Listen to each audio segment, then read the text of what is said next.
అదే RTV app వార్తల్ని క్షణాల్లో చదివే అవకాశం ఉంటుంది. ఒక న్యూస్ పేపర్, ఒక టెలివిజన్ ఛానల్ మీ చేతుల్లో ఎప్పుడూ ఉంటాయి. నమస్తే, వెల్కమ్ టు ఆర్టీవీ.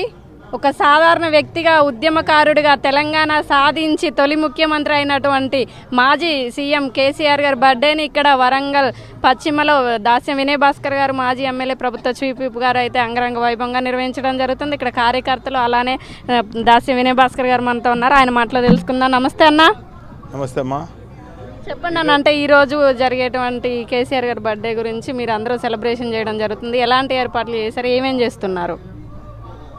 60 ఏళ్ళ తెలంగాణ ప్రజల కళను నిజం చేసినటువంటి మహనీయులు, మనందరి ఆరాధ దైవం అయినటువంటి బీఆర్ఎస్ పార్టీ వ్యవస్థాపక అధ్యక్షులు కేసీఆర్ గారి జన్మదినాన్ని పురస్కరించుకొని ప్రతి ఏటా నిర్వహించే అనేక సేవా కార్యక్రమాలతో పాటు మా వరంగల్ నియోజకవర్గంలో ఉన్నటువంటి క్రీడాకారులను ప్రోత్సహించాలని ప్రతి ఏటా కూడా మరి కేసీఆర్ వారి పేరిట ఒక ట్రాఫీ నిర్వహిస్తాం.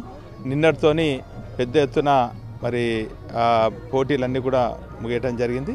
24వ తారీఖున మరి కేటీఆర్ గారి చేతుల మీదుగా తెలంగాణ భవన్లో గెలుపొందినటువంటి విజేతలకు రన్నర్లకు కూడా కప్పు ఇవ్వబడుతుంది.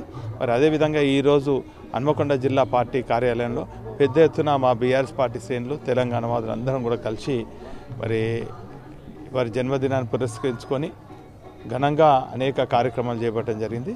కొన్ని దేవాలయాల్లో మా యువమిత్రులందరూ కూడా పూజలు నిర్వహించడం జరిగింది. ఇంకా అనేక సేవా కార్యక్రమాలు అనాథాశ్రమంలో అనుకోండి, వృద్ధాశ్రమంలో కూడా వారి పేరిట ఇవన్నీ కూడా చేయటం జరిగింది.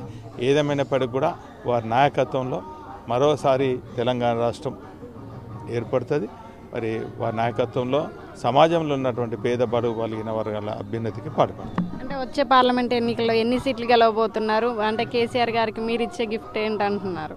ఖచ్చితంగా అండి, ఒక గులాబీ సైనికునిగా మా కేసీఆర్ గారు మరి ఏ అభ్యర్థిని ప్రకటించినా కూడా ఖచ్చితంగా వారి గెలుపు కోసం కృషి చేస్తాం. గతంలో కన్నా మెరుగైన ఫలితాలు మేము అందియబోతున్నాం. విన్నారు కదా, కేసీఆర్ పుట్టినరోజు సందర్భంగా హన్మకొండలో క్రికెట్ టోర్నమెంట్ని అలానే కొన్ని కార్యక్రమాలు నిర్వహించడం జరుగుతుంది. అనాథాశ్రమంలో కూడా పిల్లలకి కానివ్వండి, అనాథ ఆశ్రమాల్లో భోజనాలు నిర్వహిస్తూ ఇక్కడ గుళ్ళో కూడా ప్రత్యేక పూజలు నిర్వహించడం జరుగుతుందని చెప్పడం జరిగింది.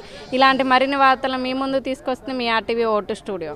మరిన్ని వీడియోస్ కోసం ఛానల్ ని సబ్స్క్రైబ్ చేయండి. లేటెస్ట్ అప్డేట్స్ కోసం వాట్సాప్ ఛానల్ ని ఫాలో చేయండి. అండ్ లింక్ డిస్క్రిప్షన్ లో ఉంది.